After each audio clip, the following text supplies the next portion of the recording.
Vernon, you're playing in Booker T's current band, and you just won a Grammy. You also did a lot of stuff with Herbie, Mariah Carey, and many of the great stars. Now, how did this happen? Did it happen because you had a former college education, or because you went to the clubs and hang out and they started digging you? Let me search the memory banks. One thing I do know is that no, there was no formal training. You know, I'm a self-taught guy. You know, I read many books, and I hung out with the veterans, and they were nice enough to, put up with my questions and show me the ropes as far as learning. But those gigs, you know, a lot of it did come from just hustling, man, hustling and playing in the clubs and getting to know people and exchanging numbers and getting calls for gigs, and then those gigs would lead to other calls for other gigs. And as far as Mariah, hooking up with Mariah, like I was just saying, those recommendations led me to being like the house guitarist for Narada Michael Walden, who, you know, produced tons of hits and stuff, 80s and 90s. And that led to the Mariah gig, because, Mariah's, first record, he did some of the stuff on that. And most of us that played on those tracks ended up being in her band. So that's, for that one. Now, through another recommendation, doing some stuff in LA, I ended up meeting this female drummer. Maybe you know her, Terry Lynn Carrington. That's how I ended up playing with Herbie. She got the call for his band. Then he asked about a guitarist, and she, brought my name up. And here we are, and that's how that happened. There's a lot of recommendations and just hanging and playing and people getting to know each other, and et cetera, yada, yada, yada. It's learning on the bandstand, basically.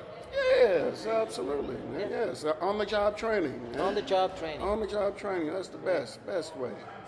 Now, let me another question. We both are fathers, we have kids. How did you handle the situation being away from home and bringing up kids, Well, it was kind of a lucky thing for me, I think, because those early days, I was playing with all my heroes and playing on all these records in the studio, so I didn't have to leave home, really. I was gone all the time, but, in the morning I was at home. In the evening, around dinner time, I was back home. And, that worked out pretty cool. But as the touring started, it definitely became more of a challenge, for that. So, number one, I got to give it up to my wife, Carey.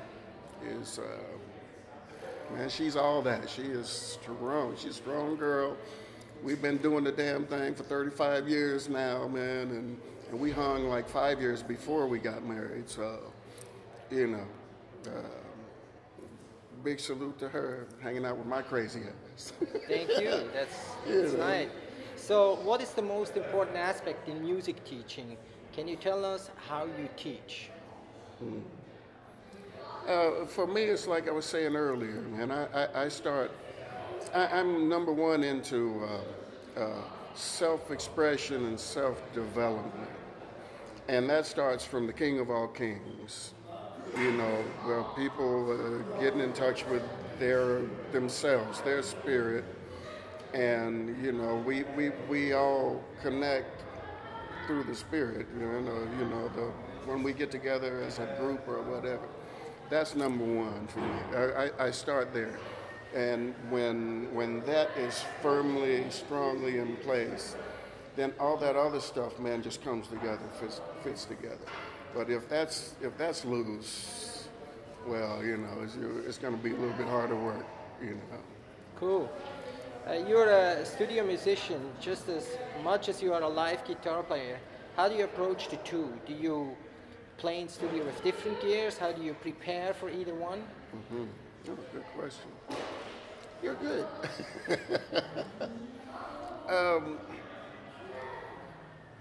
Yeah, to me they are similar because I get called for these studio gigs because, you know, or any gig period, they call me because they expect me to bring me, to be me. Based on the recordings that you have done. Oh yeah, or what they've heard me play before on a stage or a bandstand or whatever.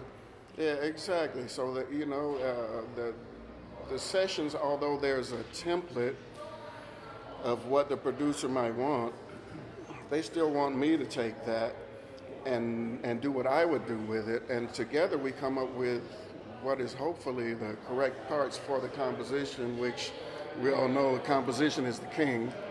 So that's kind of how that goes. Now, as far as live, yeah, it's the same thing because, yeah, we're playing compositions or I'm playing someone else's compositions, and it's the same thing where that, you know, you do the writer and the songs, it's justice, but you still have that freedom, that spot where, that place where you can be yourself in there too, you know, and otherwise that's why certain people get called for certain gigs, because they want you to be you. So again, that's why, like, going back to the teaching thing, that's why I really feel strongly about that. Let's get to know who we are first, and always play from that. Thank you for being here, and thank you for talking to us, and hope some other people get that experience out of this. Thank you. Brother, thank you. I appreciate it, man. I love it here. Beautiful. To move here, man, because of you and people like you. This whole area, country, this program, I just love it, man. I'm so honored. Great. Happy. Plum, pleasing pleasure and a privilege to be here. All right. Thank you. All right. Rap.